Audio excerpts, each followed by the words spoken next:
What's up, guys? I'm Mike. Welcome back to We Watched a Movie. This is a Halloween video game update. Big update. Huge update. Now, we did a live stream last night covering all this together. Jay and I did, as well as some of you guys, and we had a blast. I'll put that at the end of this video so that you can check it out yourself, as well as in that same live stream, we covered the Wolverine trailer bit by bit, and oh my God, does that look good. So make sure you check that out, okay? Do it. Get inside of it. But for those of you who did not watch that, who don't watch the live streams, and you really need to get on that shit, man, because they're fun, we're going to cover everything right meow. So we got a new trailer, we have a release date, we have a lot of stuff going on. I have a big theory about the solo gameplay. We're going to get into it right now. So you get this awesome shot of the atmosphere and him walking between cars before this cool, albeit very end of Halloween Kills street fight shot of Michael Myers. We talked about this last night as well. In reference to the mask here, there's one qualm I have, and it's definitely not the mask that's on the cover of the game. There's kind of a Halloween 4 type of situation going on here. That being said, I like the mask a lot. It reminds me of more of the Halloween 6 mask, which is one of my favorites, mask-wise for sure. Jay said that it reminds him of the Halloween 8 mask in like a bad way. So, I mean, maybe the eye holes are just a little bit too big. Overall, I like the mask a lot, though. And though the game right now currently is sticking to the original Halloween only, they've said that this is only the first Halloween, the hopes, the prayers, the dreams are that they can expand past that later on. And there's way more possibility of that for this than there was for like Friday the 13th or Texas Chainsaw Massacre, because of the amount of rights that Trancas and the Akkads hold are way different than what those companies were going for. So hopefully in the future we'll get to rotate masks, which would be fucking awesome. We had a ton more shots of Haddonfield, and they explained the painstaking details that they went to recreate the 70s aesthetic, which is all good and great and everything. I mean, it is important, and these rooms look good. Yeah, I think it's important. I wonder if you could use the inanimate objects around to kill or protect yourself, such as the guitar here. That would be cool. I would love to kill someone with an acoustic guitar. It's a weird statement to make on YouTube in front of everybody, but yeah, and I'm glad that they put all that detail in, but it does kind of remind me of Texas Chainsaw Massacre. We heard a lot about all the stuff they were doing to recreate that aesthetic and all that, and they even went through as much trouble as buying different chainsaws and testing the sounds, and it got you really hyped up, but once you got into the game, it was just kind of like, at least for me, it's kind of like, oh, okay, but there's just not a lot of repetitive repeat value in some of that stuff for me. I'm more interested in, personally, what the gameplay is going to be like, and more importantly, the solo gameplay, the not multiplayer gameplay, and they really don't talk about that at all here. But I do have a big theory about what that's going to be that I'll talk about here in a few minutes. And again, it's just a little mini trailer. They're not going to cover everything. Oh, so I'm not pooping on it for that. I'm just saying that that's where my interest really lies. That's what really gives me a big old husband's bulge, Michael. Ew. The character models also remind me a lot of TCM, Friday the 13th, a little bit. They look just a little waxy to me. I can't really put my finger in what it is. And why is she holding that phone like a fat hot dog? They go on to explain that the Haddonfield NPCs are the game's primary objectives, meaning that Michael has to kill them all to win. And if you're playing as a survivor, you have to warn them all to win. These NPCs serve as the game's primary objectives. Fucking pervert.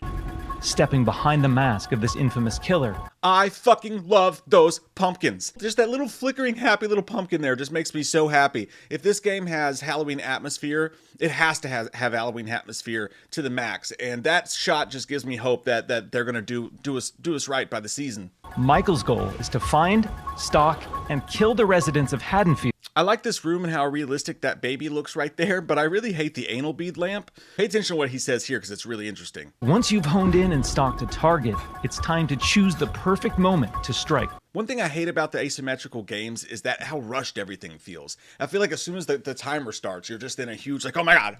I like the idea of just being able to just like chill and not feeling like a fucking relay race. I'm not sure if that'll be the case here, but I love the idea of cornering one person, deciding who they are, and truly stalking them and figuring out how to kill them, like almost Hitman style. I feel like that's the way to make you feel like Michael Myers, when you can really just calm down for a second and, you know, just tap it in and just follow one person around the map for a minute and really get them cornered. Obviously, there's still going to be a time limit and whatnot, but if they can figure that out, that would be rad.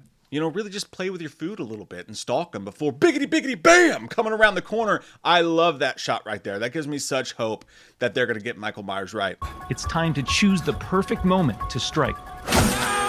Michael comes equipped with an array of unpredictable endowments. Endowments? It's like, got a big wiener? And now we have the big reveal of shape jump technology. It reminds me of Madden every year. They just make up some word and put like hit stick technology behind it. And it's the same thing. I'm sure that's not what I mean about this though. But you know, shape jump is their explanation of how Michael Myers just appears in places inexplicably. Kind of like how Jason and Jason Takes Manhattan just teleports all around the damn place. And I fucking love the fact that you're just going to be able to appear in a room somewhere like, hey, Sheila, surprise, motherfucker, french fries. That's going to make the game scary. You know what I mean? You're never going to feel comfortable. You're always going to get a sense of, oh, like, he's definitely on the other side of the map right now. I can just hang out and dance in this cabin for a little bit. No, like, you could be in the cabin and all of a sudden, fucking face pops up out of the darkness. I love that idea, and it's going to make the game scary and more fun to play as Michael Myers as well. I'm not a big fan of the aesthetic of the black smoke monster thing here we got going on. It's just a little too mythical for a game that's supposed to be rooted in just the original movie for me. However, that's not a big thing. I mean, who really cares? Personally, I would have had him behind the face mask when he's in invisible mode, or just done a like Predator thing, or like we could just barely see him. It's not the worst. It looks kind of cool. It's just something about it doesn't jive with everything else happening in my head. In my head. And here we are introduced to our 4 playable survivors. The trailer explains that you can find access to a phone and convince the dumbass Haddonfield police that Michael's on the loose. You don't have a police force! No word here of being able to summon Loomis, though. I believe that's going to be another tool at your disposal. Now, these police cars do look sexy, though. Now, here is my theory, all right? You've got these 4 survivors that you're going to be playing as, and I like the fact that's not Laurie Strode or anybody. I kind of enjoy the fact that we're going to get some new blood going on here with this. However, my theory is that these 4 survivors, it specifically mentioned, have been through Michael Myers before. Not sexually, but they've survived him before, and they're the ones trying to warn everybody. I think that possibly what they're going to be doing is the single-player mode, the campaign, is going to be within these 4 characters right here. I think it's going to tell that story. Maybe at the opening of the game, you play it, you get a handle for the, you know, the fingerings and all that, and it walks you through these characters' story with Michael. So now you have a background for your survivors, and maybe you can play different stories as each one.